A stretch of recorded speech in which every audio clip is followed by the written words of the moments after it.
ஒரு அழகான காட்டுக்குள்ள கர்வம் கொண்ட கொக்கு ஒன்று இருந்துச்சு.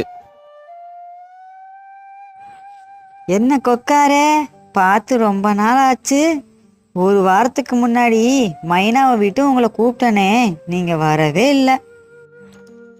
ஆ அதுவா, எனக்கு நிறைய வேலை இருக்கு. அதில் உன்னை வேற வந்து பார்க்கணுமா? சரி, என்னன்னு சொல்லு. நான் பறக்கும்போது ஒரு மரக்கிளையில மோதி கீழே விழுந்து அடிபட்டுருச்சு. சரி, நீங்க ஆத்துக்கு போகும்போது எனக்கும் சேர்த்து மீன் கொண்டு வர சொல்லி தான் மைனாவை விட்டு உங்களை கூப்பிட்டேன். நீங்க வரவே இல்லை. அப்புறம் மைனா அதோட உணவை எனக்கு கொஞ்சம் கொடுத்துருச்சு. அதுதான் மைனா உணவு கொடுத்துருச்சுல, அப்புறம் ஏன் என்கிட்ட சொல்லிட்டு இருக்கிற? இதெல்லாம் ஒரு விஷயத்தை என்கிட்ட சொல்கிற. சரி, நான் கிளம்புறேன், எனக்கு நிறைய வேலை இருக்கு. காக்கா கிட்ட பேசிட்டு இருக்கும்போதே கொக்கு பறந்து போயிருச்சு.